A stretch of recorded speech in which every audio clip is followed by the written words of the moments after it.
El hueso frontal es un hueso plano, impar, central y simétrico ubicado en la parte anterior del neurocráneo.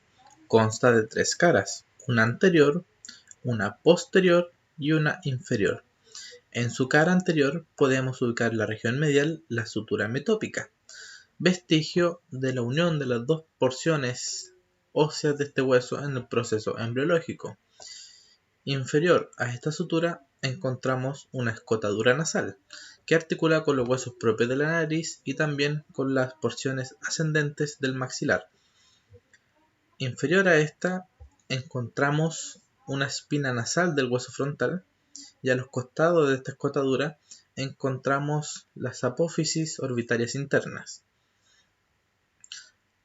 Superior a esta escotadura encontramos la eminencia frontal media o también llamada glabela, y si volvemos a la región medial encontramos en los costados las eminencias frontales laterales. Si nos vamos a la porción más externa e inferior encontramos la apófisis orbitaria externa o también llamado proceso cigomático, y desde el proceso cigomático hasta la escotadura nasal encontramos el arco supraorbitario. En el tercio interno del arco supraorbitario encontramos una escotadura que da paso a la vena y arteria supraorbitaria y nervio frontal externo, y sobre el arco supraorbitario encontramos los arcos superciliares. En una vista lateral, en un corte sagital, encontramos la cresta lateral del frontal, que en esta muestra está un poco cortada, y superior a esta encontraríamos un canal vascular, por donde pasaría una arteria de la rama temporal superior. En su cara posterior, donde estaban las eminencias laterales del hueso frontal, encontramos dos fosas frontales. En esta línea media, que es el canal del frontal, es donde se aloja el seno venoso longitudinal superior. Inferior a este seno encontramos la cresta del frontal, y inferior a esta cresta también encontramos el foramen ciego, que a través de este foramen pasa una prolongación de la dura madre y de la vena emisaria. Si bien, como podemos ver, 3/4 superiores de la cara posterior son cóncavos, 1/4 inferior es convexo, y esto es por las eminencias orbitarias que corresponden al techo de las órbitas.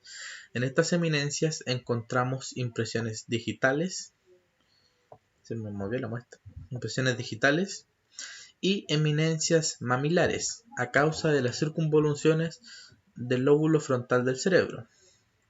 Si nos vamos hacia su porción inferior encontramos una escotadura etmoidal, y si ubicamos la espina nasal del hueso frontal, posterior a esta vamos a encontrar una cresta llamada cresta cervical. Hacia posterior y lateral de esta cresta encontramos unas semicarillas que forman cavidades aéreas cuando articulan con el hueso etmoides, y también encontramos dos canales transversales, uno canal posterior y otro un canal anterior, que cuando articula con el etmoides, estos canales reciben el nombre de conducto etmoidal anterior y posterior. En ambos conductos encontramos que pasa una arteria etmoidal. Hacia ambos costados de estos conductos encontramos dos superficies cóncavas, como se pueden ver, que estos son el techo de la órbita, y dos agujeros que son la fosita troclear lacrimal. Este hueso sutura con varios más, uno de ellos es con el parietal, con el que forma la sutura coronal. También forma el punto craniométrico brecma, que es la unión de los dos parietales y el frontal. Sutura con el etmoidal formando la sutura frontoetmoidal, también con el esfenoide formando la sutura esfenofrontal. Está el punto nasion, que es la unión del frontal con los dos huesos propios de la nariz. El fronto-lagrimal, que es la unión del hueso frontal con los lagrimales. El fronto-maxilar, que es la unión del frontal con los huesos maxilares.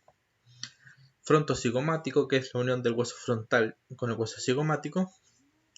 Y la Los músculos que se insertan o se originan en estos huesos son el músculo orbicular del ojo, que se origina en la porción nasal del hueso cigomático. Tenemos el músculo coarrugador de la ceja, que se origina en el arco superciliar. Y el músculo temporal, que se origina en la cresta lateral del hueso frontal.